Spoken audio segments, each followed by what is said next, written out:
परिवार व्रत कथा।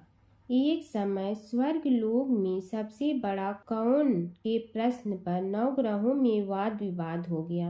विवाद इतना बढ़ा कि परस्पर भयंकर युद्ध की स्थिति बन गई। निर्णय के लिए सभी देवता देवराज इंद्र के पास पहुँचे और बोले, हे देवराज, आपको निर्णय करना होगा कि हमें से सबसे बड़ा कौन है। देवताओं का प्रश्न सुनकर देवराज इंद्र उलझन में पड़ गए। इंद्र बोले, मैं इस प्रश्न का उत्तर देने में असमर्थ हूँ। हम सभी पृथ्वी लोक में उज्जैनी नगरी में राजा विक्रमादित्य के पास चलते हैं। देवराज इंद्र सहित सभी ग्रह देवता उज्जैनी नगरी पहुँचे। महल में पहुंचकर जब देवताओं ने उनसे अपना प्रश्न पूछा तो राजा विक्रमादित्य भी कुछ देर के लिए परेशान हो उठे, क्योंकि सभी देवता अपनी अपनी शक्तियों के कारण महान थे। किसी को भी छोटा या बड़ा कह देने से उनके क्रोध के प्रकोप से भयंकर हानि पहुंच सकती थी।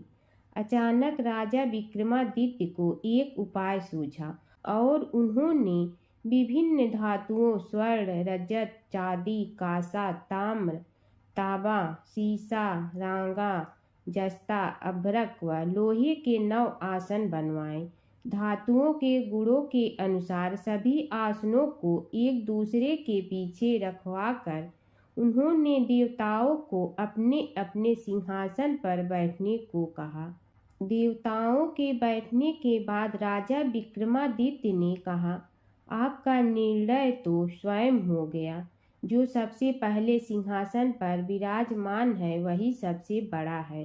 राजा विक्रमादित्य के निर्णय को सुनकर शनि देवता ने सबसे पीछे आसन पर बैठने के कारण अपने को छोटा जानकर क्रोधित होकर कहा, राजा विक्रमादित्य, तुमने मुझे सबसे पीछे बैठाकर मेरा अपमान किया है। तुम मेरी शक्तियों से परिचित नहीं हो। मैं तुम्हारा सर्वनाश कर दूंगा।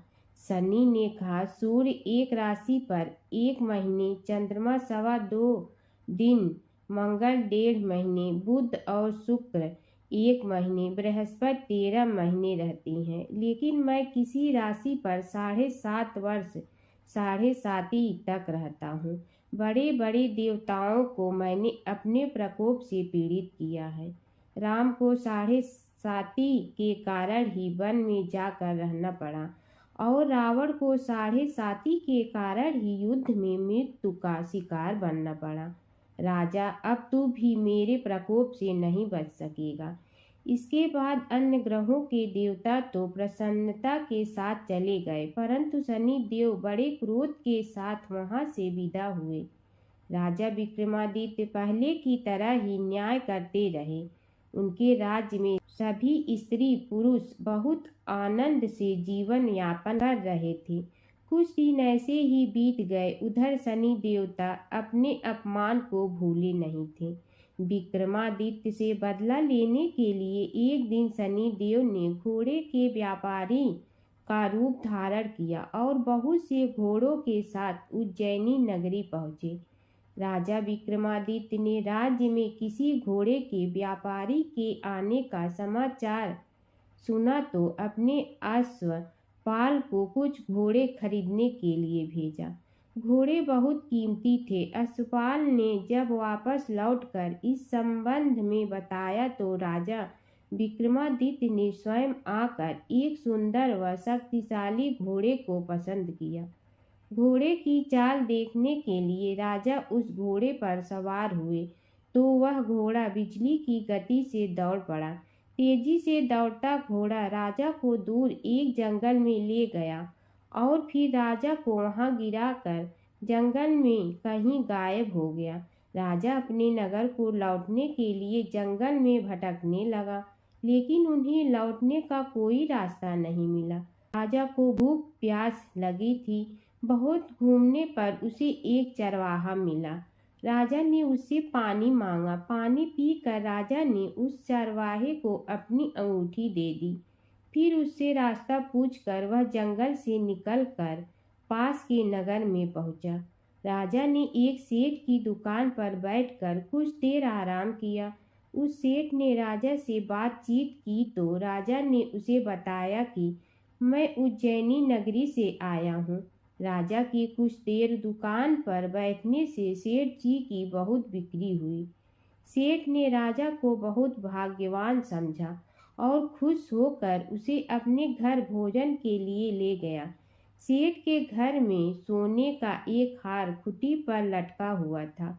राजा को उस कमरे में छोड़कर सेठ कुछ देर के लिए बाहर गया। तभी एक आश्चर्यजनक घटना घटी।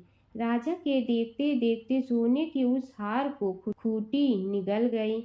सेठ ने कमरे में लौटकर हार को गायब देखा तो चोरी का संदेह राजा पर ही किया, क्योंकि उस कमरे में राजा ही अकेला बैठा था।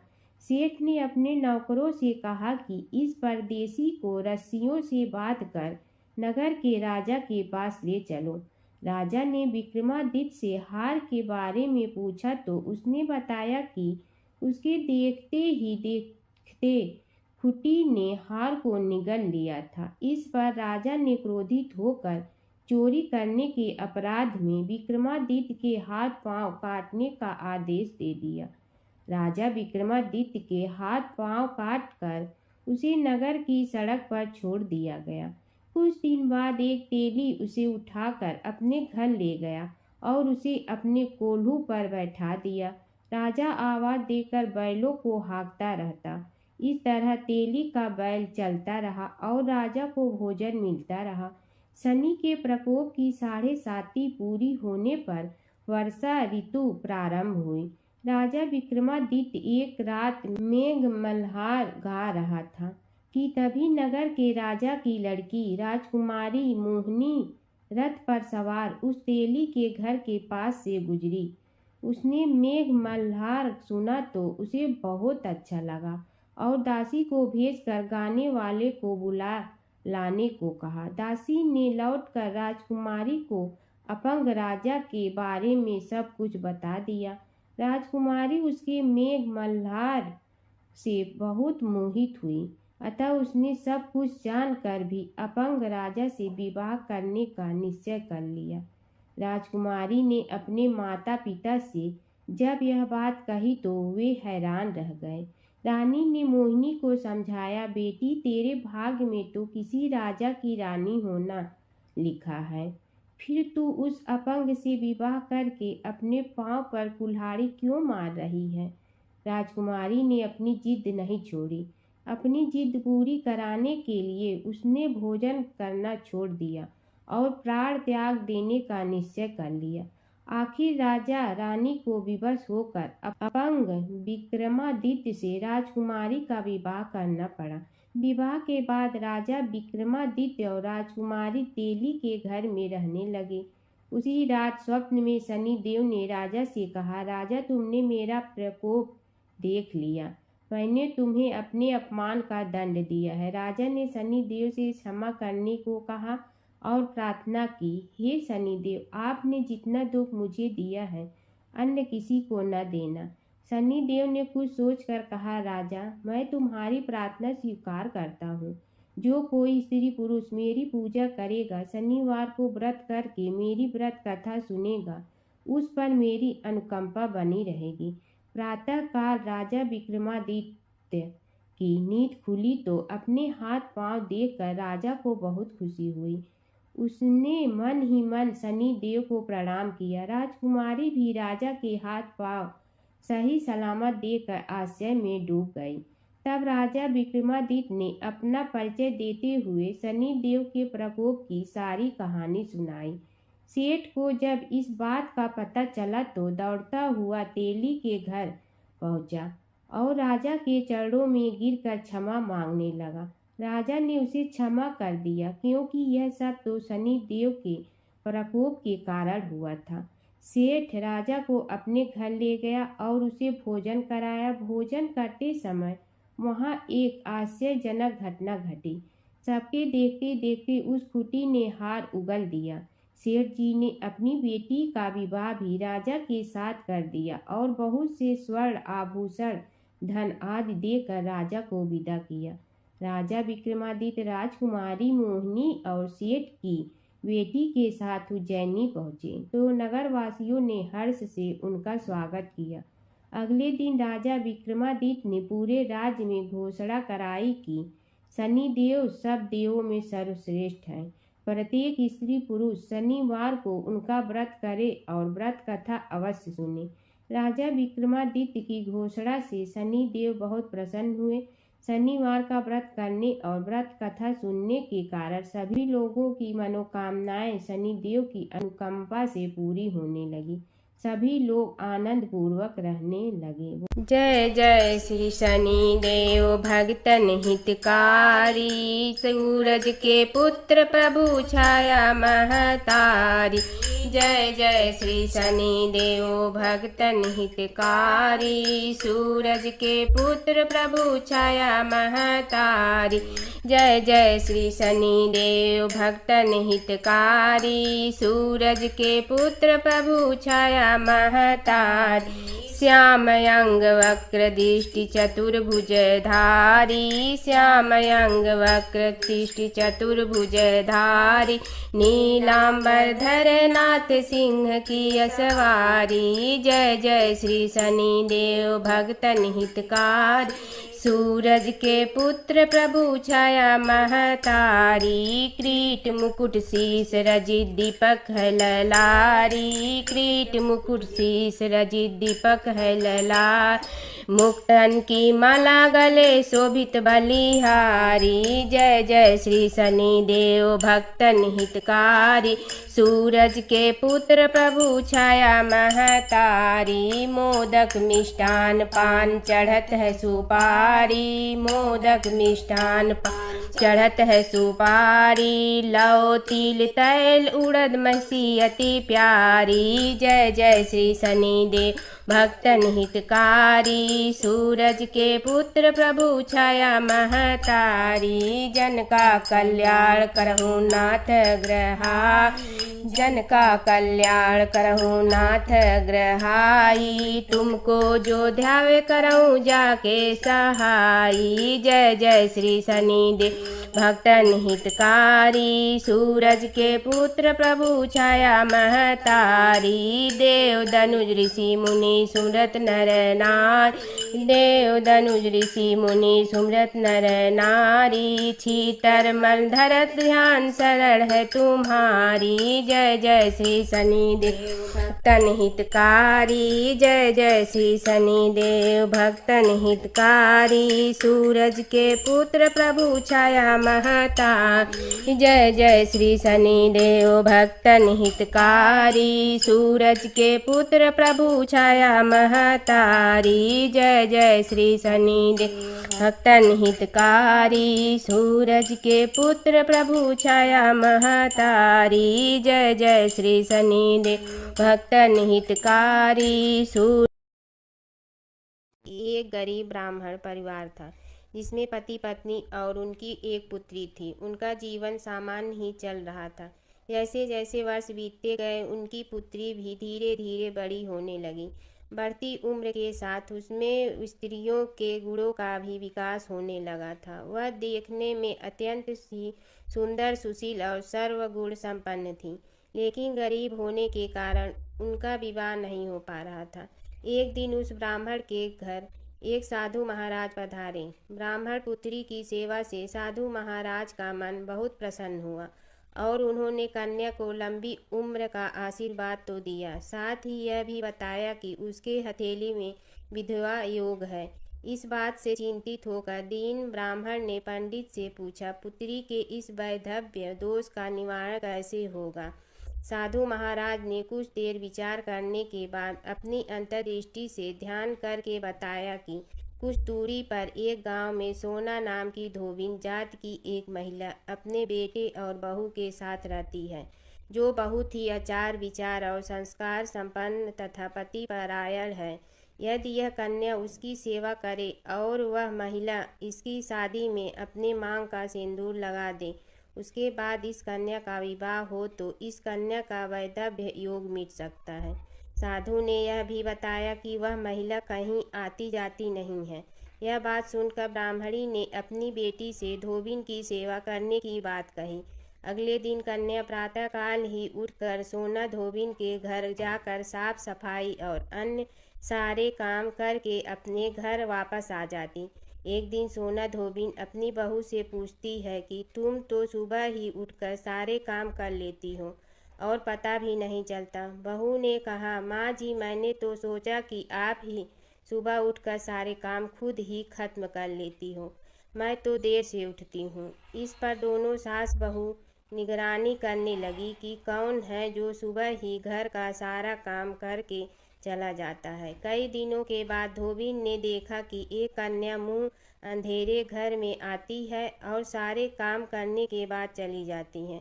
जब वह जाने लगी तो सोना धोबिन उसके पैरों पर गिर पड़ी। पूछने लगी कि आप कौन हैं और इस तरह छुपकर मेरे घर की चाकरी क्यों करती है। तब कन्या ने साधु द्वारा कही गई सारी बात बताई।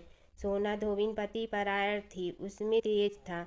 वह तैयार हो गई। सोना धोबिन के पति थोड़ा अस्वस्थ थे। उसने अपनी बहू से अपने लौट आने तक घर पर ही रहने को कहा। सोना धोबिन ने जैसे ही अपने मांग का सिंदूर उस कन्या की मांग में लगाया, उसका पति मर गया। उसे इस बात का पता चल गया। वह घर से निराजल ही चली थी। यह सोचकर कि रास्ते में कहीं पीपल का पेड़ मिलेगा तो उसे भंवरी देकर और उसकी परिक्रमा करके ही जल ग्रहण करेगी। उस दिन अमावस्या थी। ब्राह्मण के घर मिले हुए पकवान की जगह उसने ईंट के टुकड़ों से 108 बार भंवरी देकर 108 बार पीपल के पेड़ की परिक्रमा की और उसके बाद जल ग्रहण किया। ऐसा करते ही उसके पति के मुर्दा शरीर में वापस जान आ गई। धोबिन का पति वापस जीवित हो गया। इसलिए माना जाता है कि इस दिन व्रत आदि करने से पुण्य फल की प्राप्ति होती है। अतः जो व्यक्ति अमावस्या के दिन 108 वस्तुओं की भंवरी देकर सोना धोबिन और गौरी गणेश का पूजन करता है, उसे अखंड सौभाग्यवती की फल प्राप्त होती है। तीन पनौती अमावस्या व्रत कथा। एक गांव में सास और बहू अकेले रहते थे और उनका बेटा विदेश में कमाने के लिए गया था। सास और बहू बहुत अच्छे से रहते थे। दोनों एक दूसरे की देखभाल करते थे। एक दिन बहू ने खाना नहीं खाया तो सास ने बहू से पूछा कि आज तुमने खाना क्यों नहीं खाया। तब बहू ने कहा कि सासू माँ, आज मेरा 3 पनौती अमावस्या का व्रत है, इसलिए मैंने खाना नहीं खाया। तब सासू माँ ने कहा कि बहू, ये व्रत क्या होता है और यह व्रत करने से क्या फल मिलता है, मुझे भी समझाओ। तब बहू ने कहा कि सासू माँ, 3 पनौती अमावस्या का व्रत करने से बहुत पुण्य मिलता है। घर में अन्न धन की प्राप्ति होती है, सुख शांति रहती है तथा अटल सुहाग मिलता है और पुत्र प्राप्ति होती है। इस व्रत में प्रत्येक वर्ष अलग अलग खाना खाया जाता है और विष्णु भगवान के मंदिर में चढ़ावा चढ़ाया जाता है या फिर किसी ब्राह्मण को दान दिया जाता है। इस व्रत में पहले साल शक्कर, घी और चावल से बना खाना खाया जाता है। पहले साल व्रत पूर्ण होने के बाद 1.25 किलो चावल और 1 कटोरी घी तथा 1 कटोरी शक्कर का दान किसी ब्राह्मण को दिया जाता है। दूसरे साल जौ, घी और शक्कर से बना खाना खाया जाता है। जब दूसरे साल व्रत पूर्ण हो जाए तो 1.25 किलो जौ, 1 कटोरी घी तथा 1 कटोरी शक्कर किसी मंदिर में चढ़ाया जाता है, फिर ब्राह्मण को दान दिया जाता है। तीसरे साल गुड़, तिल और घी से बने व्यंजन खाए जाते हैं।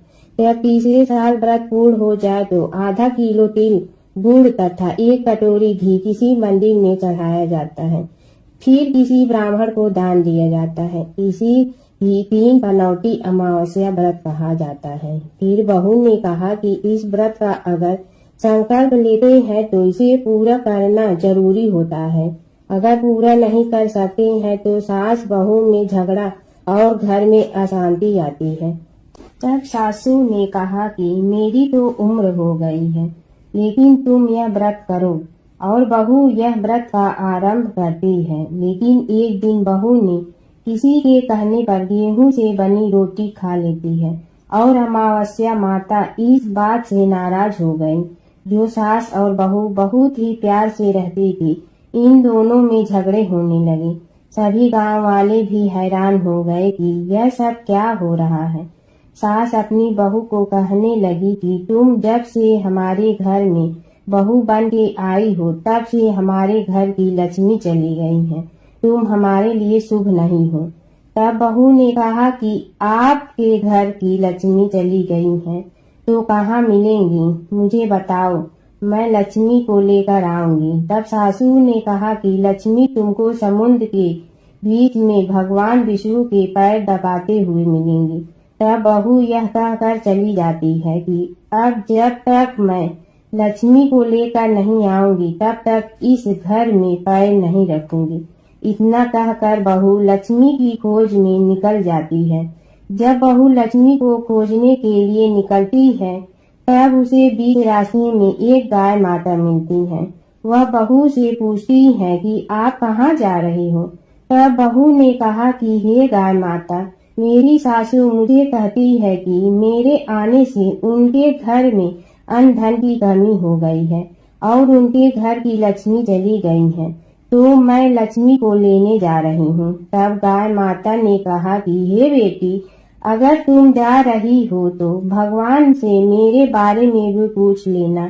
तब बहू बोलती है कि ठीक है गाय माता, बताओ, मैं आपके बारे में भी पूछ लूंगी। तब गाय माता बोलती है कि मेरा जब भी बछड़ा होता है वह मर जाता है, जिंदा नहीं रहता। तुम भगवान से पूछ लेना कि मेरे साथ ऐसा क्यों हो रहा है, मैंने ऐसा कौन से कर्म किए हैं। तब बहू बोली, गाय माता, मैं आपके बारे में जरूर पूछूंगी।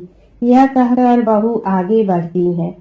अब आगे जाते ही बहू को एक घोड़ी मिलती है, जिसके गले में घंटी बंधी हुई होती है। घोड़ी ने भी कहा कि बेटी, तुम मेरे दुख का निवारण भी भगवान से पूछ लेना।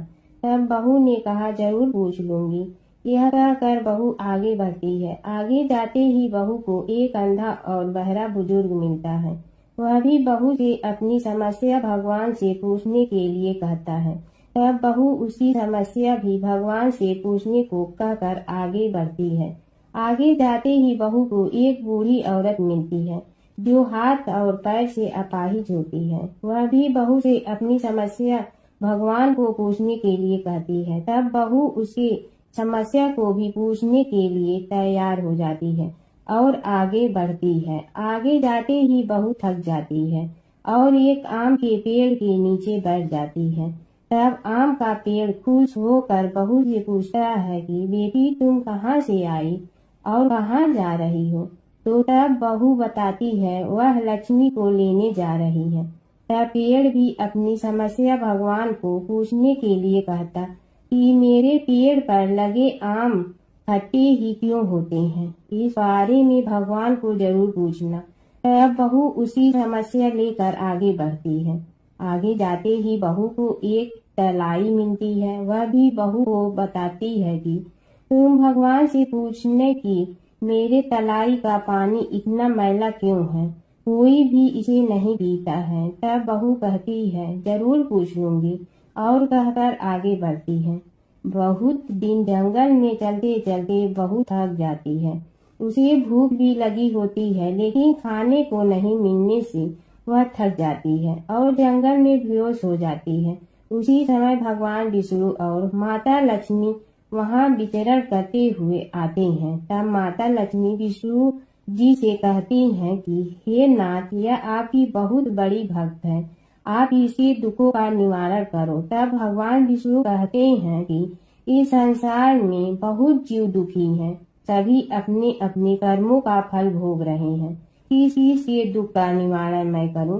तब माता लक्ष्मी ने विष्णु से विनती की और कहा कि वह भूखी प्यासी है और इसे यहाँ अगर ऐसे ही छोड़ दिया जाए तो जंगली जानवर उसे अपना शिकार बना देंगे। माता लक्ष्मी की बात सुनकर भगवान विष्णु एक साधु का वेश धारण करते हैं और बहू के पास जाते हैं और होश में लाते हैं। बहू के होश में आते ही साधु वेश में भगवान उससे पूछते हैं कि वह यहाँ क्यों आई है और कहाँ जा रही है। तब बहू पूरी बात बताती है। उसकी बात सुनकर भगवान विष्णु और माता लक्ष्मी प्रकट होते हैं। उनके साथ अमावस्या माता भी प्रकट होती हैं। बहू उनके चरणों में गिरकर वंदन करती हैं। अमावस्या माता बहू को कहती हैं कि हे बेटी, तूने मेरे व्रत को खंडित किया है, इसी की सजा मिली है तुम्हें, लेकिन अब मैं तुम्हें माफ करती हूँ और तुम घर जाओ। तुम्हारा घर अन्न धन से संपन्न होगा, तुम्हारा घर सुंदर महल में बदल जाएगा और तुम्हारी सभी मनोकामना पूर्ण होगी। यह सब होने के पश्चात बहू रास्ते में जो भी मिला उन सभी को दुखों का निवारण करने के लिए विनती करती है। तब भगवान विष्णु बोलते हैं कि गाय ने कभी अपना दूध किसी को नहीं पिलाया, उस वजह से उसके बछड़े जिंदा नहीं रहते हैं। तुम उसका दूध भी पिला देना, जिससे उसके बछड़े जिंदा रहने लगेंगे। घोड़ी पिछले जन्म में आटा पीसने वाली महिला थी। वह किसी को आटा पीस के नहीं देती थी, इसलिए उसके गले में चक्की के पाट बांधे गए हैं। तुम उसके पाट खोल देना, वह बिल्कुल ठीक हो जाएगी। बुजुर्ग कभी भगवान के मंदिर नहीं गई और ना ही उसने कभी भगवान के भजन सुने। तुम उसको मंदिर ले जाना और दर्शन करवा देना, वह ठीक हो जाएगा। बुजुर्ग महिला जो थी उसने कभी भी अपनी जवानी में दान पुण्य नहीं किया, इसलिए उसे यह सजा मिली है। तुम उसे दान करवा देना तो उसकी विकलांगता दूर हो जाएगी।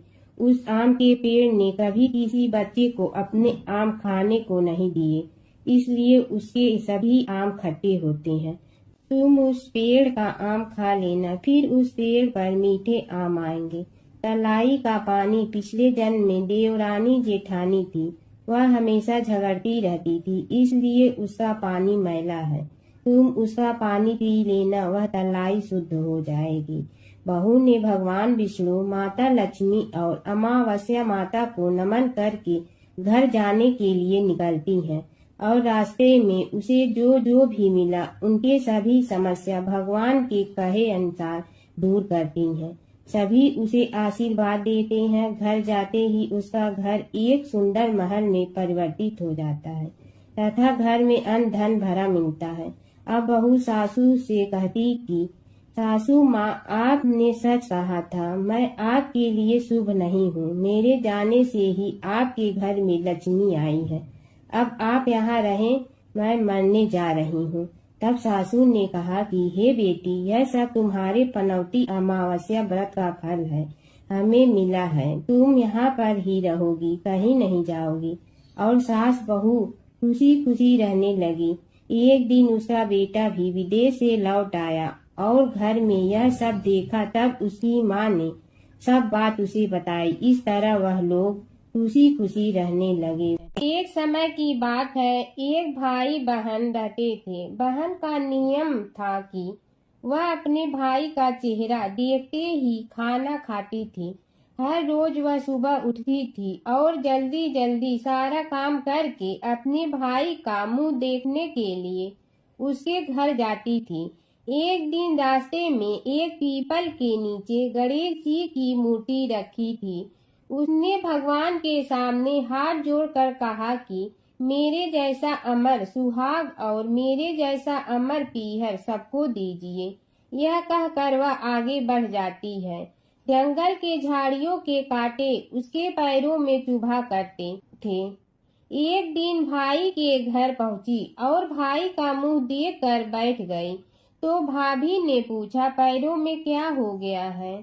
यह सुनकर उसने भाभी को जवाब दिया कि रास्ते में जंगल के झाड़ियों के गिरे हुए कांटे पांव में चुभ गए हैं। जब वह वापस अपने घर आ जाए तब भाभी ने अपने पति से कहा कि रास्ते को साफ करवा दो, आपकी बहन के पांव में बहुत सारे कांटा चुभ गए हैं।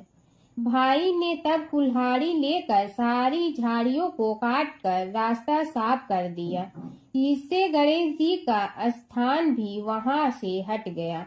यह देखकर भगवान गुस्सा हो गए और उसके भाई के प्राण हर लिए। लोग अंतिम संस्कार के लिए जब भाई को ले जा रहे थे तब उसकी भाभी रोते हुए लोगों से कही, थोड़ी देर रुक जाओ।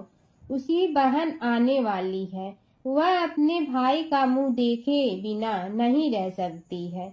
उसका यह नियम है। तब लोगों ने कहा, आज तो देख लेगी, पर कल कैसे देखेगी। रोज दिन की तरह बहन अपने भाई का मुंह देखने के लिए जंगल में निकली। तब जंगल में उसने देखा कि सारा रास्ता साफ किया हुआ है।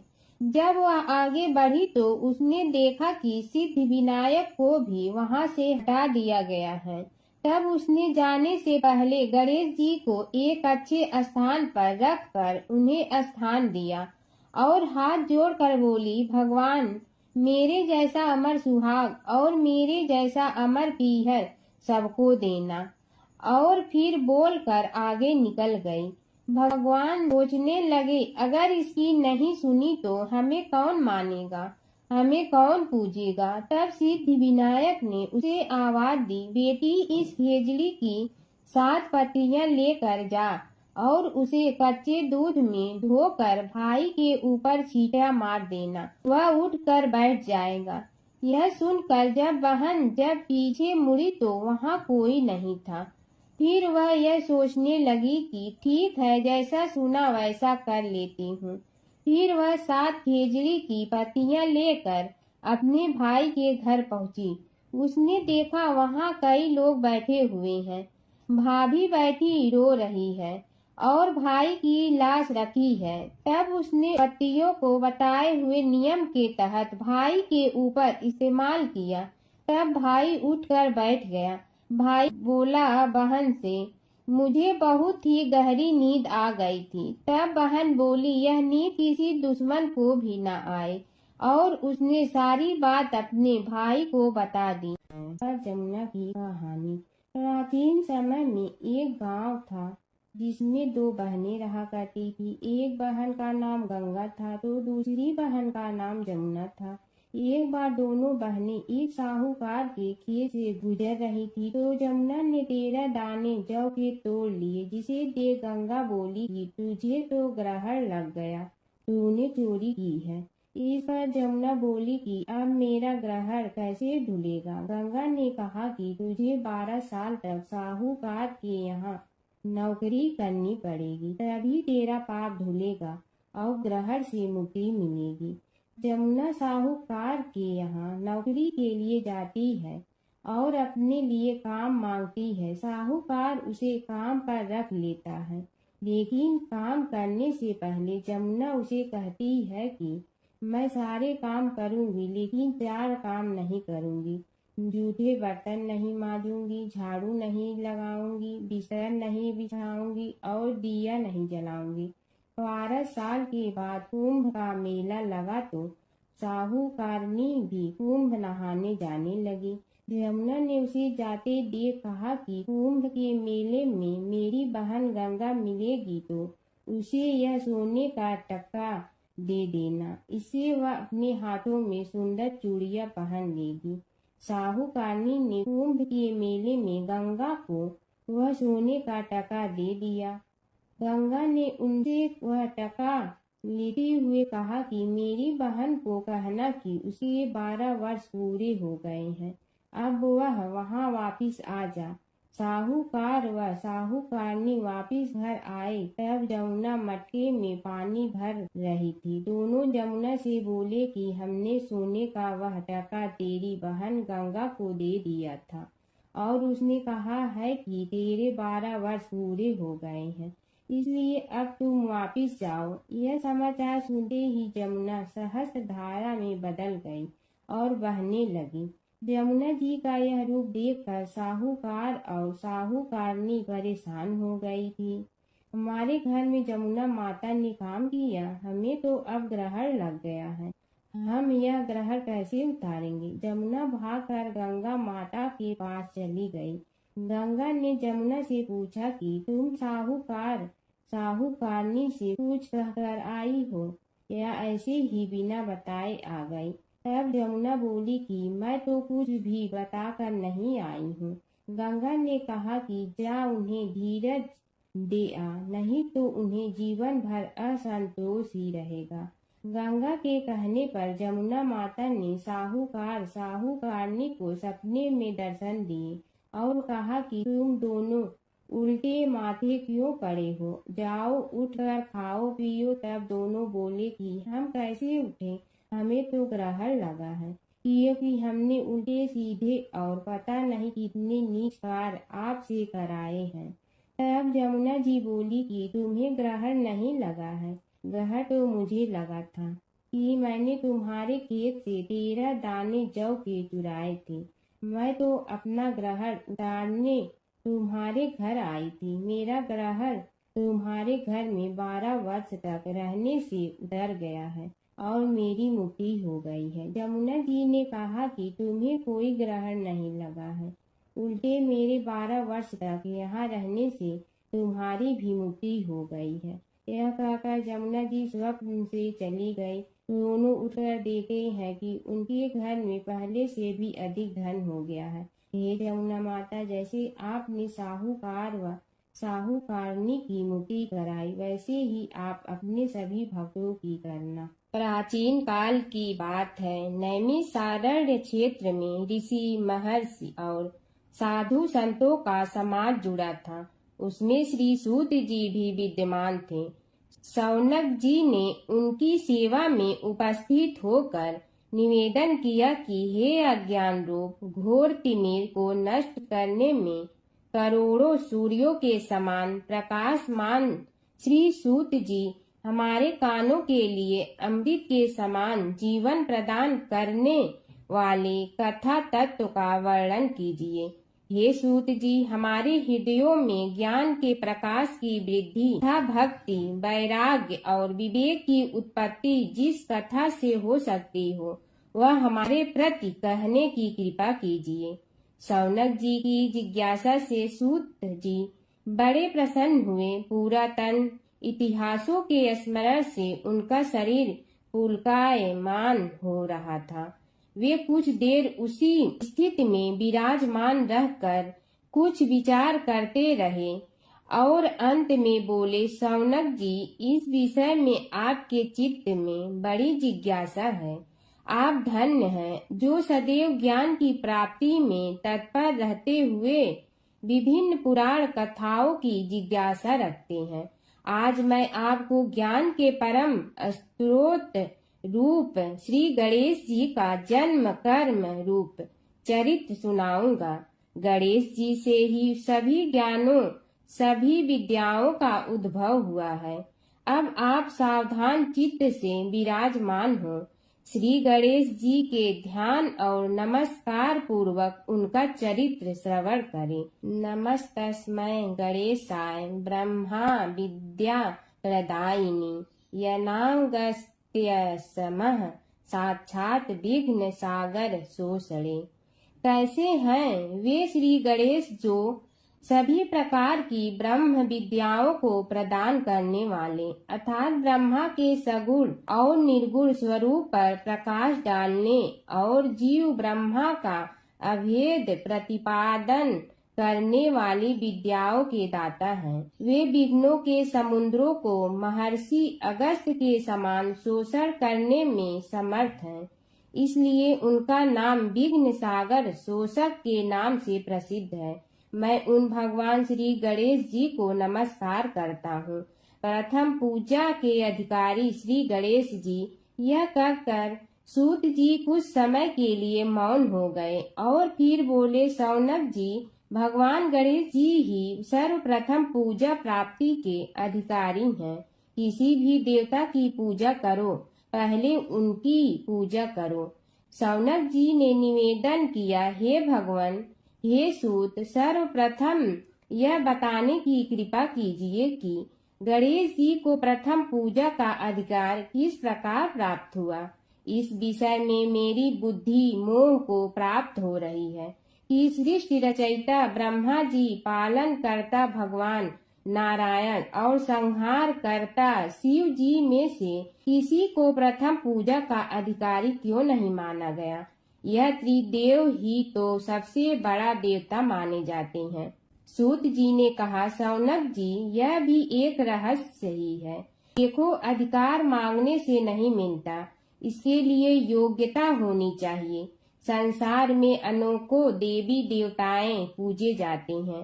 पहले जो जिसका इष्ट देव होता है वह उसी की पूजा किया करता है। इससे बड़े देवताओं के महत्व में कमी आने की आशंका उत्पन्न हो गई। इस कारण देवताओं में परस्पर विवाद होने लगा।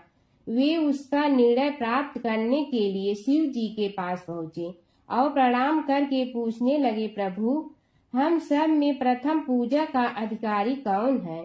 शिव जी सोचने लगे कि किसे प्रथम पूजा का अधिकारी माने। तभी उन्हें एक युक्ति सूझी। बोले, देवगण, इसका निपटारा बातों से नहीं तथ्यों से होगा। इसके लिए एक प्रतियोगिता रखनी होगी, शिव की परिक्रमा करने की प्रतियोगिता। देवगण उनका मुख देखने लगे, शंकित हृदय से सोचने लगे कि कैसी प्रतियोगिता रहेगी। यह शिव जी ने उनके मन के भाव ताड़ लिए, इसलिए सांत्वना भरे शब्दों में बोले, घबराओ मत, कोई कठिन परीक्षा नहीं ली जाएगी।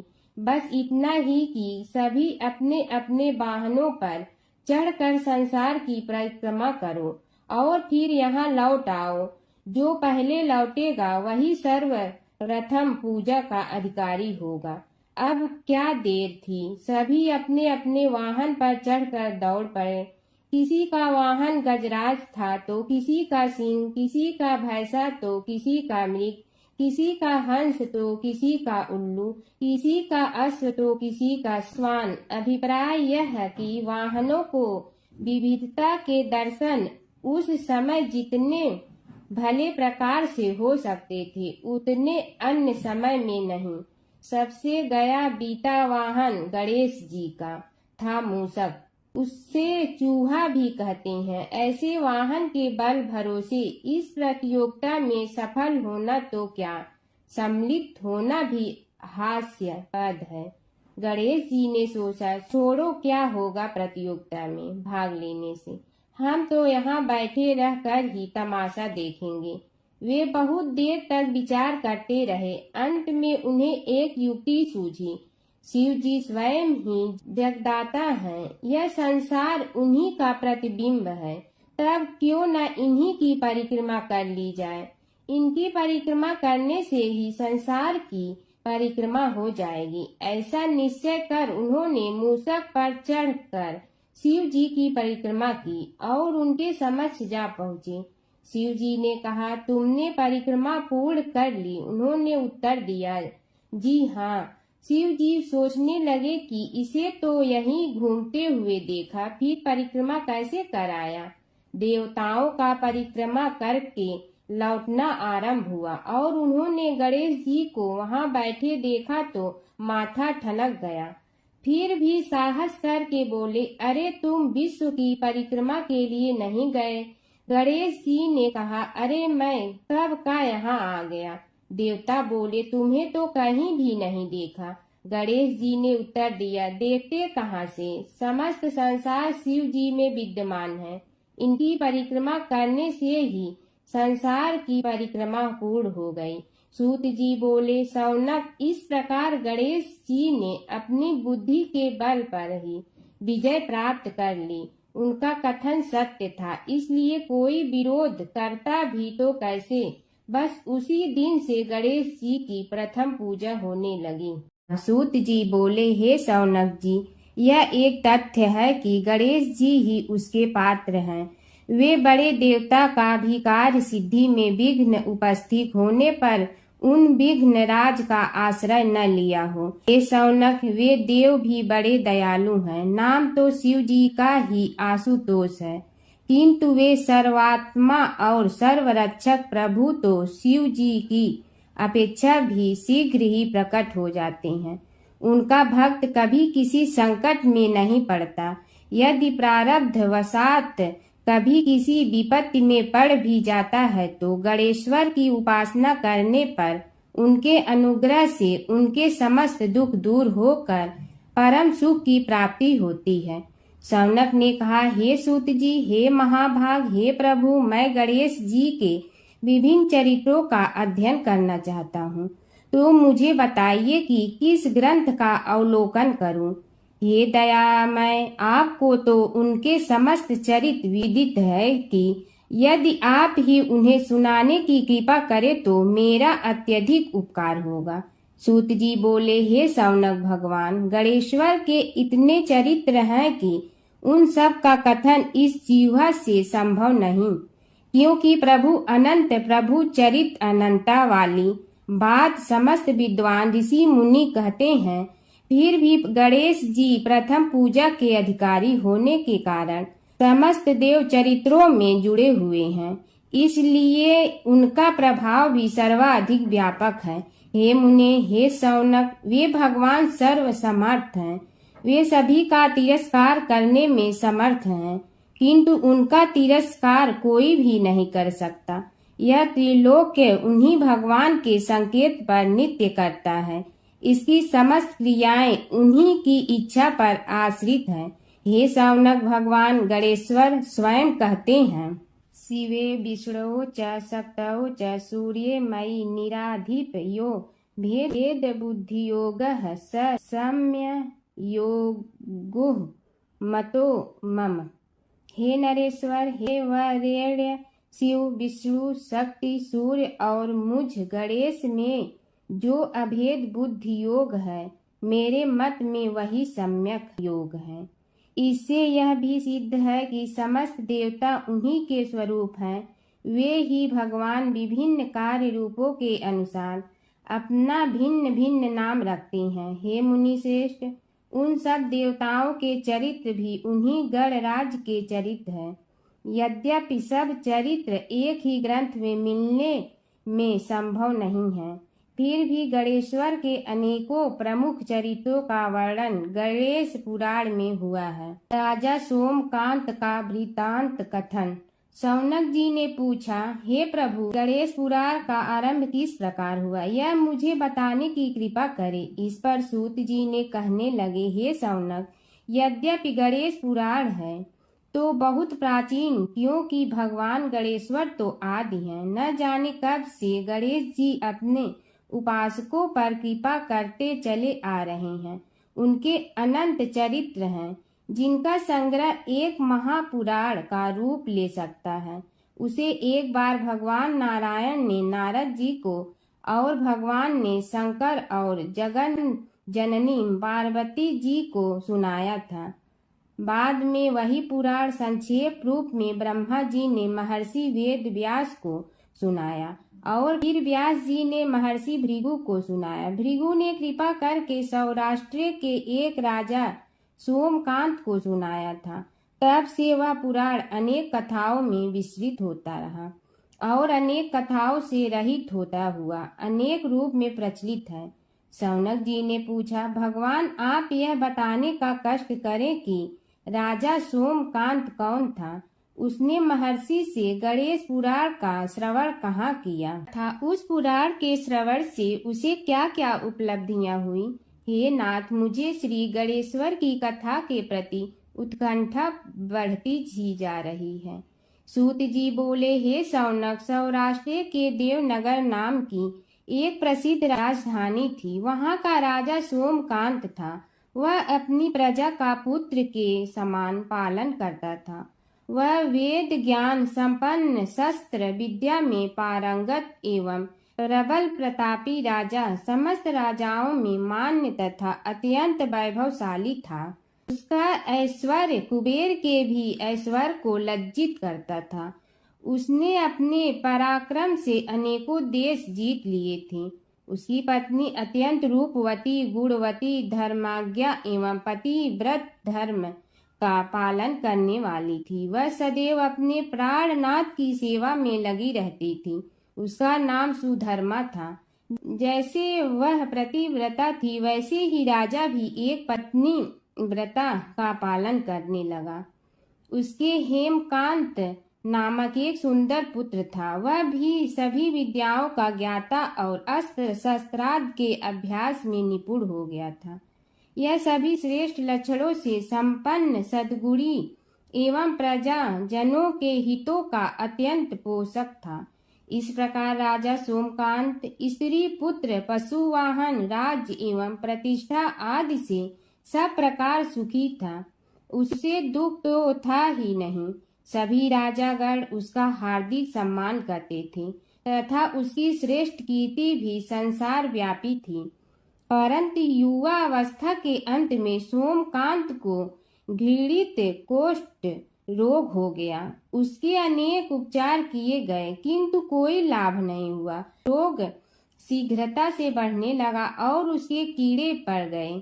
जब रोग की अधिक वृद्धि होने लगी और उसका कोई उपाय न हो सका तो राजा ने मंत्रियों को बुलाकर कहा, सुब्रतो, जाने किस कारण यह रोग मुझे पीड़ित कर रहा है। अवश्य ही यह किसी पूर्व जन्म के पाप का फल होगा। इसलिए मैं अब अपना समस्त राजपाट छोड़कर वन में रहूंगा। मेरे पुत्र हेमकांत को मेरे समान मानकर राज्य शासन का धर्म पूर्वक संचालन कराते रहें। यह कहकर राजा ने शुभ दिन दिखवाकर अपने पुत्र हेमकांत को राज्य पद पर अभिषेक किया और अपनी पत्नी सुधर्मा के साथ निर्जन वन की ओर चल दिया। प्रजापालक राजा के वियोग में समस्त प्रजा जन अश्रु बहाते हुए उनके साथ चले गए। राज्य की सीमा पर पहुंचकर राजा ने अपने पुत्र अमात्यगण और प्रजा जनों को समझाया, आप सब लोग धर्म के जानने वाले श्रेष्ठ आचरण में तत्पर एवं सहृदय हैं।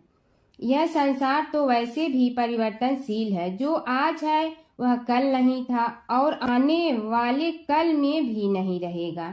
इसलिए मेरे जाने से दुख का कोई कारण नहीं है। मेरे स्थान पर मेरा पुत्र सभी कार्यों को करेगा। इसलिए आप सब उसके अनुशासन में रहते हुए उसे सदैव सम्मान करते रहें। फिर पुत्र से कहा, बेटा, यह स्थिति सभी के समझ आती रही है। हमारे पूर्व पुरुष भी परंपरागत रूप से वृद्धावस्था आने पर वन में जाते रहे हैं।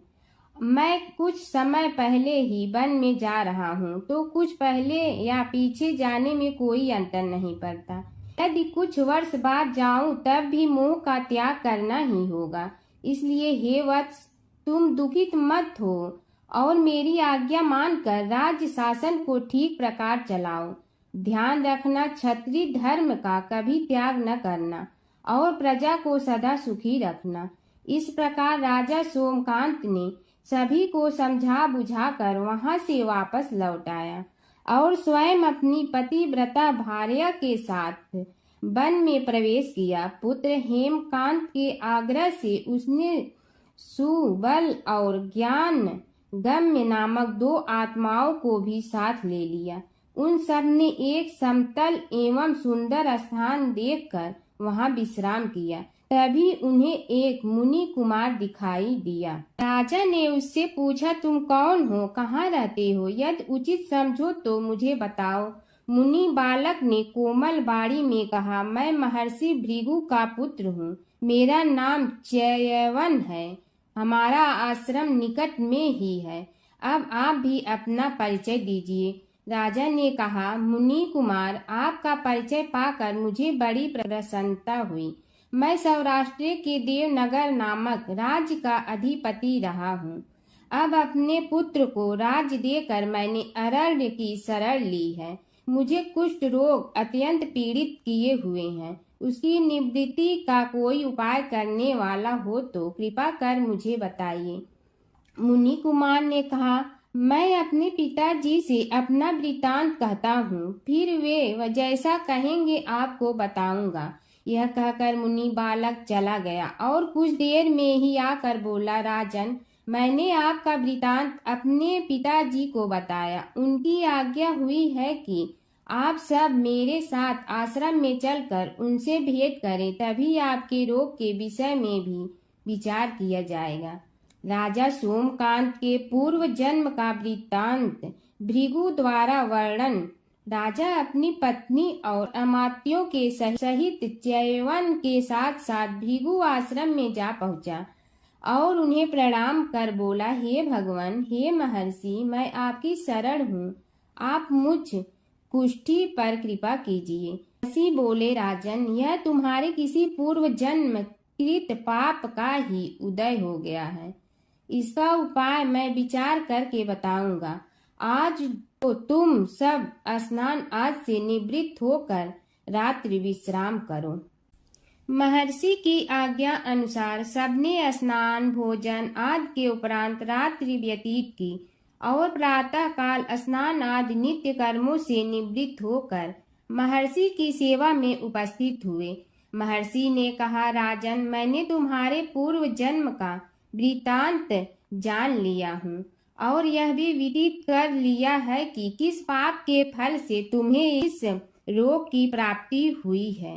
यदि तुम चाहो तो उसे सुना दूं। राजा ने हाथ जोड़कर निवेदन किया, बड़ी कृपा होगी मुनिनाथ, मैं उसे सुनने के लिए उत्कंठित हूँ।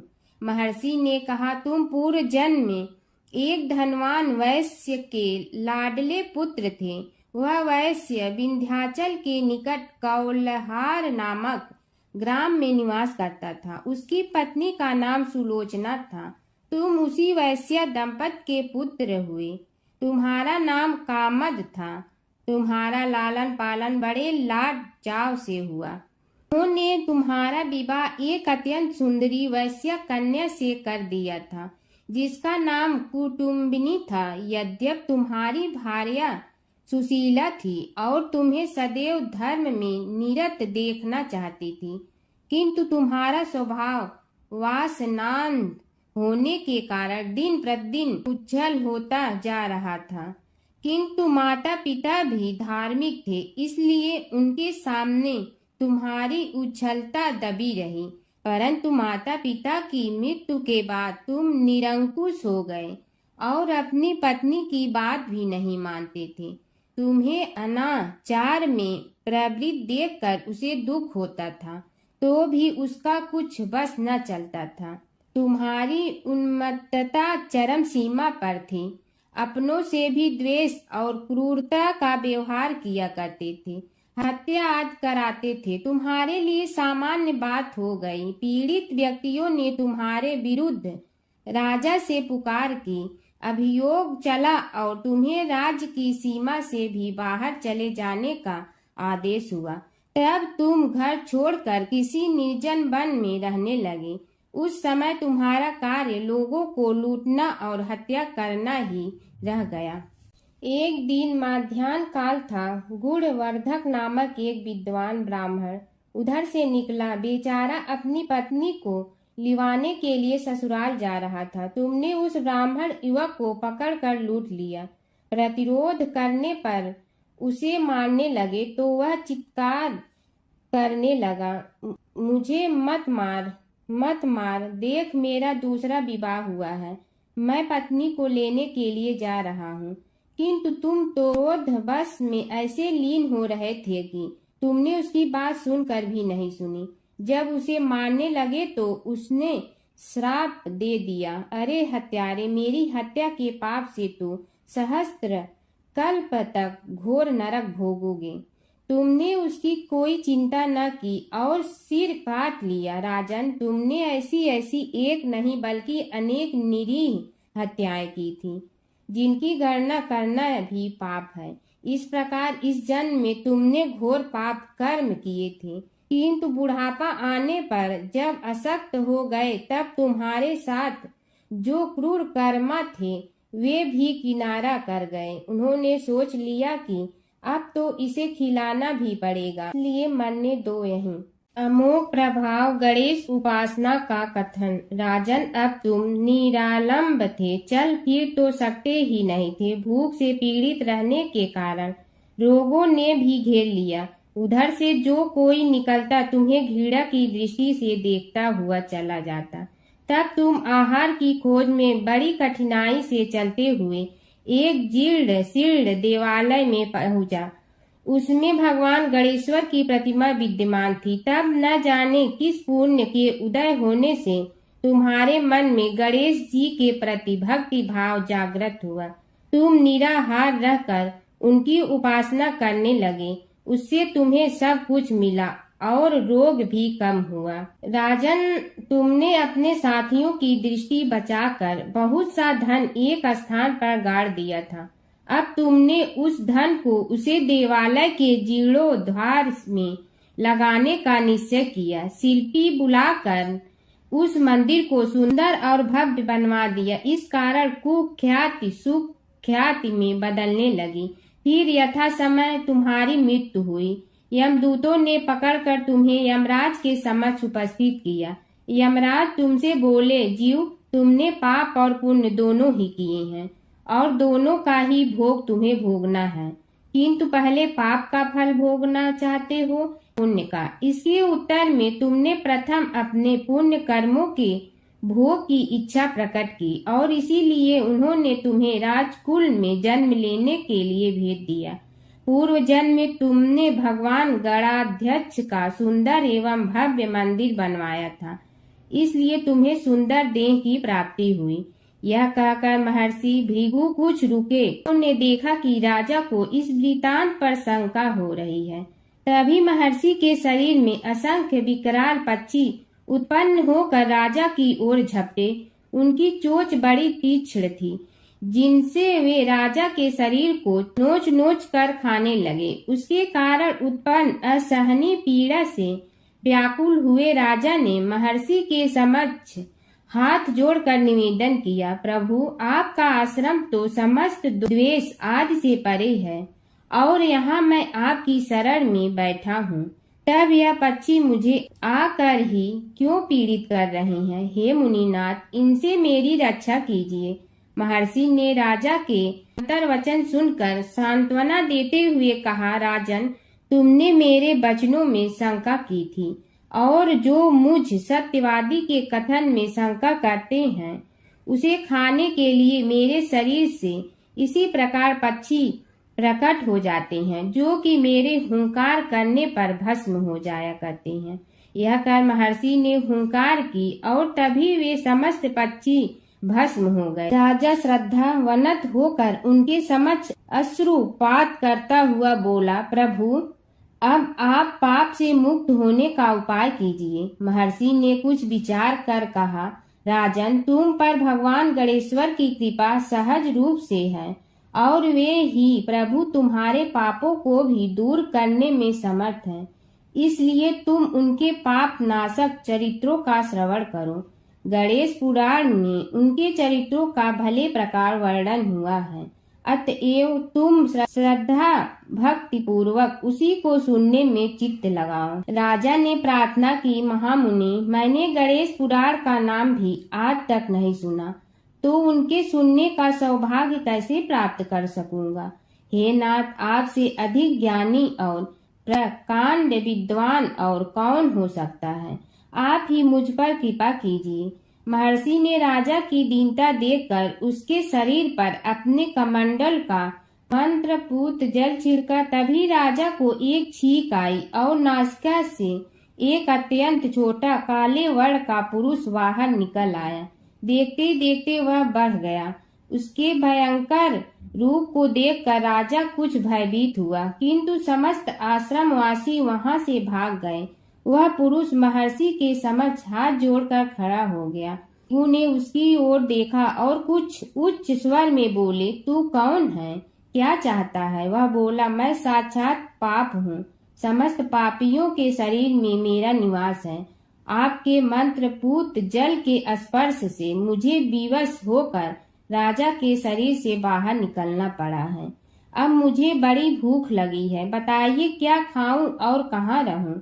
महर्षि बोले, तू उस आम के अवकाश स्थान में निवास कर और उसी वृक्ष के पत्ते खाकर जीवन निर्वाह कर। यह सुनते ही वह पुरुष आम के वृक्ष के पास पहुंचा, किंतु उसके स्पर्श मात्र से वह वृक्ष जलकर भस्म हो गया। फिर जब पाप पुरुष को रहने के लिए कोई स्थान दिखाई न दिया तो वह भी अंतर्हित हो गया। भगवान शिव और माता सती की कथा। दक्ष प्रजापति की सभी पुत्रियां गुणवती थीं, फिर भी दक्ष के मन में संतोष नहीं था। वे चाहते थे उनके घर में एक ऐसी पुत्री का जन्म हो जो सर्व शक्ति संपन्न हो एवं सर्व विजयिनी हो। अतः दक्ष एक ऐसी ही पुत्री के लिए तप करने लगे। तप करते करते अधिक दिन बीत गए तो भगवती आद्या ने प्रकट होकर कहा, मैं तुम्हारे तप से प्रसन्न हूँ। तुम किस कारण तप कर रहे हो? दक्ष ने तप करने का कारण बताया तो माँ बोली, मैं स्वयं पुत्री रूप में तुम्हारे यहाँ जन्म धारण करूँगी। मेरा नाम होगा सती। मैं सती के रूप में जन्म लेकर अपनी लीलाओं का विस्तार करूँगी। फलतः भगवती आद्या ने सती रूप में दक्ष के यहाँ जन्म लिया। सती दक्ष की सभी पुत्रियों में सबसे अलौकिक थी। सती ने बाल्यावस्था में ही कई ऐसे अलौकिक आश्चर्यचकित करने वाले कार्य कर दिखाई थी। इन्हें देखकर स्वयं दक्ष को भी विस्मयता होती रहती थी। जब सती विवाह योग्य हो गई तो दक्ष को उनके लिए वर की चिंता होने लगी। उन्होंने ब्रह्मा जी से इस विषय में परामर्श किया। ब्रह्मा जी ने कहा, सती आद्या की अवतार है। मैं आद्या आदि शक्ति और शिव आदि पुरुष है। अतः सती के विवाह के लिए शिव ही योग्य और उचित वर है। दक्ष ने ब्रह्मा जी की बात मानकर सती का विवाह भगवान शिव के साथ कर दिया। सती कैलाश में जाकर भगवान शिव के साथ रहने लगी। भगवान शिव के दक्ष के दामाद थे, किंतु किसी वजह से दक्ष के हृदय में भगवान शिव के प्रति बैर और विरोध भाव पैदा हो गया। एक बार देवलोक में ब्रह्मा ने धर्म के निरूपण के लिए एक सभा का आयोजन किया था। सभी बड़े बड़े देवता सभा में एकत्र हुए। भगवान शिव भी इस सभा में बैठे थे। सभा मंडल में दक्ष का आगमन हुआ। दक्ष के आगमन पर सभी देवता उठकर खड़े हो गए, पर भगवान शिव खड़े नहीं हुए। उन्होंने दक्ष को प्रणाम भी नहीं किया। फलतः दक्ष ने अपमान का अनुभव किया। केवल यही नहीं, उनके हृदय में भगवान शिव के प्रति ईर्ष्या की आग जल उठी। वे उनसे बदला लेने के लिए समय और अवसर की प्रतीक्षा करने लगे। एक बार सती और शिव कैलाश पर्वत पर बैठे हुए परस्पर वार्तालाप कर रहे थे। उसी समय आकाश मार्ग से कई विमान कनखल की ओर जाते हुए दिखाई पड़े। सती ने उन विमानों को देखकर भगवान शिव से पूछा, प्रभु ये सभी विमान किसके हैं और कहाँ जा रहे हैं? भगवान शंकर ने उत्तर दिया, आपके पिता ने बड़े यज्ञ का आयोजन किया है। समस्त देवता और देवांगनाएं इन विमानों में बैठकर उसी यज्ञ में सम्मिलित होने के लिए जा रहे हैं। इस पर सती ने दूसरा प्रश्न किया, क्या मेरे पिता ने आपको यज्ञ में सम्मिलित होने के लिए नहीं बुलाया? भगवान शंकर ने उत्तर दिया, आपके पिता मुझसे बैर रखते हैं, फिर वे मुझे क्यों बुलाने लगे? सती मन ही मन सोचने लगी। फिर बोली, यज्ञ के इस अवसर पर अवश्य मेरी सभी बहनें आएंगी। उनसे मिले हुए बहुत दिन हो गए। यदि आपकी अनुमति हो तो मैं भी अपने पिता के घर जाना चाहती हूँ। यज्ञ में सम्मिलित हो लूँगी और बहनों से भी मिलने का अवसर मिलेगा। भगवान शिव ने उत्तर दिया, इस समय वहाँ जाना उचित नहीं होगा। आपके पिता मुझसे बैर रखते हैं। हो सकता है वे आपका भी अपमान करें। बिना बुलाए किसी के घर जाना उचित नहीं होता है। इस पर सती ने प्रश्न किया, ऐसा क्यों? भगवान शिव ने उत्तर दिया, विवाहित लड़की को बिना बुलाए पिता के घर नहीं जाना चाहिए, क्योंकि विवाह हो जाने पर लड़की अपने पति की हो जाती है। पिता के घर से उसका संबंध टूट जाता है। लेकिन सती पीहर जाने के लिए हठ करती रही, अपनी बात बार बार दोहराती रही। उनकी इच्छा देखकर भगवान शिव ने पीहर जाने की अनुमति दे दी। उनके साथ अपना एक गढ़ भी साथ में भेज दिया। उस गढ़ का नाम वीरभद्र था। सती वीरभद्र के साथ अपने पिता के घर गई। घर में सती से किसी ने भी प्रेम पूर्वक वार्तालाप नहीं किया। दक्ष ने उन्हें देखकर कहा, तुम क्या यहाँ मेरे अपमान कराने आई हो? अपनी बहनों को तो देखो, वे किस प्रकार भांति के अलंकारों और सुंदर वस्त्रों से सुसज्जित हैं। तुम्हारे शरीर पर मात्र बाघांबर है। तुम्हारा पति शमशानवासी और भूतों का नायक है। वह तुम्हें बागंबर छोड़कर और पहना ही क्या सकता है। दक्ष के कथन से सती के हृदय में पश्चाताप का सागर उमड़ पड़ा। वे सोचने लगी, उन्होंने यहाँ आकर अच्छा नहीं किया। भगवान ठीक ही कह रहे थे, बिना बुलाए पिता के घर भी नहीं जाना चाहिए।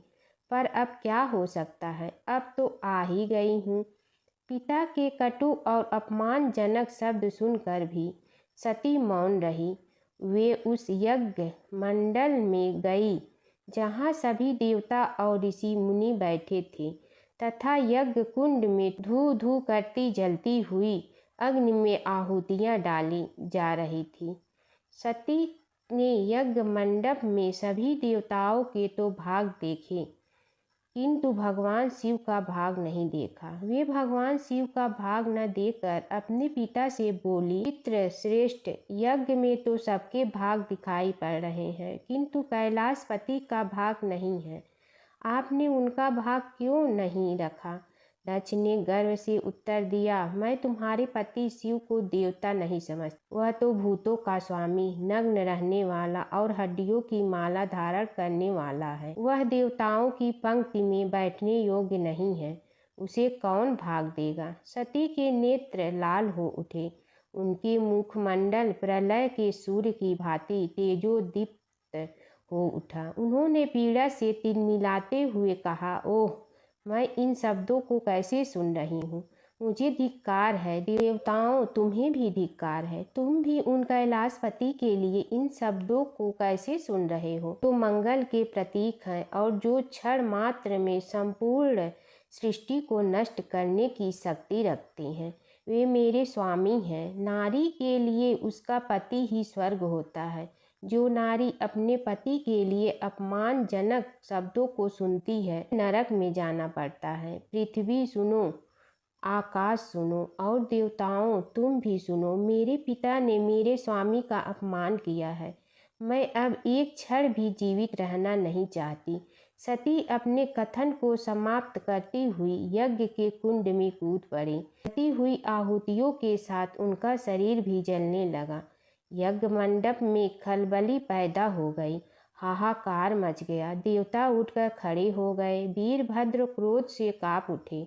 वे उछल उछल कर यज्ञ का विध्वंस करने लगे। यज्ञ मंडप में भगदड़ मच गई। देवता और ऋषि मुनि भाग खड़े हुए। वीरभद्र ने देखते ही देखते दक्ष का मस्तक काट कर फेंक दिया। समाचार भगवान शिव के कानों में भी पड़ा। वे प्रचंड आंधी की भांति कनखल जा पहुँचे। सती के जले हुए शरीर को देखकर भगवान शिव ने अपने आप को भूल गए। सती के प्रेम और उनकी भक्ति ने शंकर के मन को व्याकुल कर दिया।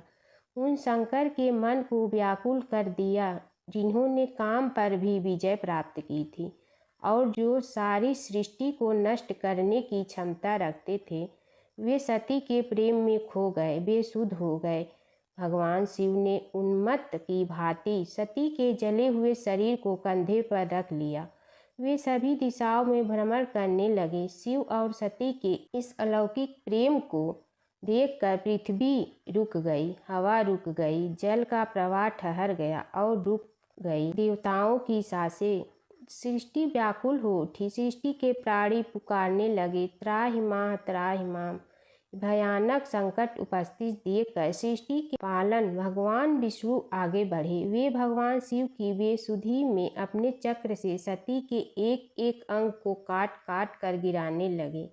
धरती पर 51 स्थानों में सती के अंग कट कट कर गिरे। जब सती के सारे अंग कट कर गिर गए तो भगवान शिव पुनः अपने आप में आए। जब वे अपने आप में आए तो पुनः सृष्टि के सारे कार्य चलने लगे। धरती पर जिन 51 स्थानों में सती के अंग कट कट कर गिरे थे, वे ही स्थान आज शक्तिपीठ माने जाते हैं। आज भी उन स्थानों में सती का पूजन होता है, उपासना होती है तथा शिव और सती का प्रेम, शिव और सती के प्रेम ने उन्हें अमर और वंदनीय बना दिया। धर्मराज जी की कथा। दो सेठानियाँ थी। एक के घर में धन बहुत था पर वह कंजूस थी। दूसरी के पास धन थोड़ा कम था पर मन से वह बहुत अमीर थी। रोज सवेरे उठती, गंगा स्नान करती, तुलसी माता, बड़ पीपल सींचने, भगवान के मंदिर जाके पूजा करती। धर्मराज सूरज भगवान की कहानी सुनती, भगवान के भोग लगाकर अतिथि को जिमाती, गाय कुत्ता के लिए ग्रास निकालती। दूसरी सेठानी इस धर्मात्मा को देखकर हंसती और कहती, पता नहीं दिन भर क्या करती रहती है। थोड़े समय बाद दोनों सेठानियों को भगवान का बुलावा आया। धर्मात्मा सेठानी के तो यमराज जी ने विमान भेजा और दूसरी को दूत मारते ही ले गया। रास्ते में सेठानी बोली, मेरे को भूख लगी है। तो दूत बोले, किसी को कुछ दिया होगा तो मिलेगा। फिर बोली, प्यास लगी है। दूत बोले, किसी को पानी पिलाया तो मिलेगा। रास्ते में उसे काट चुभने लगे, गर्मी पड़ने लगी, पर दूत तो उसे घसीटे ही ले गए। अब सेठानी बहुत पछताने लगी कि सब कुछ होते हुए भी दान धर्म नहीं किया। इतने में यमराज का दरबार आया। धर्मात्मा बुढ़िया को भगवान के पास सिंहासन मिला और वह उस पर बैठी थी। उधर दूसरी सेठानी को तपते कुंड में डाल दिया। अब सेठानी यमराज से बोली, मुझे 1.25 पहर का जीवन दान दे दो, मैं वापस आकर दंड भोग लूंगी। यमराज बोले, ठीक है। सेठानी के शरीर में वापस प्राण डाल दिए। संसार में आते ही पंडितों को बुलाकर सेठानी ने धर्मराज की कथा सुनी, सब तरह से धर्म किया। इतने में समय पूरा हो गया। अब की बार विमान आया। 1.25 पहर के दान धर्म से सेठानी को स्वर्ग मिला। जय शिव ओंकारा प्रभु, जय शिव ओंकारा। ब्रह्मा विष्णु सदाशिव अर्धांगी धारा। जय शिव ओंकारा। एकानन चतुरानन पंचानन राजे। हंसासन गरुड़ासन वृषवाहन साजे। जय शिव ओंकारा। 2 भुज 4 चतुर भुज 10 भुज अति सोहे। तीनों रूप निरखते त्रिभुवन जन मोहे। जय शिव ओंकारा। अक्षमाला बनमाला मुंडमाला धारी। चंदन मृग मद सोहे भोले शुभकारी। जय शिव ओंकारा। श्वेतांबर पीतांबर बागंबर अंगे।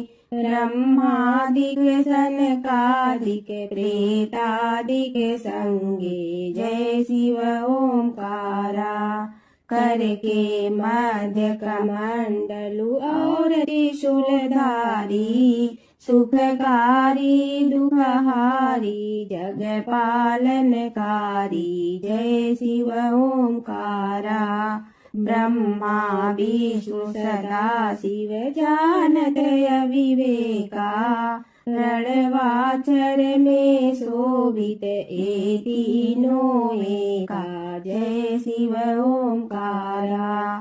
त्रिपुर स्वामी जी की आरती जो कोई नर गावे। कहत शिवानंद स्वामी मन वांछित फल पावे। जय शिव ओंकारा प्रभु, जय शिव ओंकारा।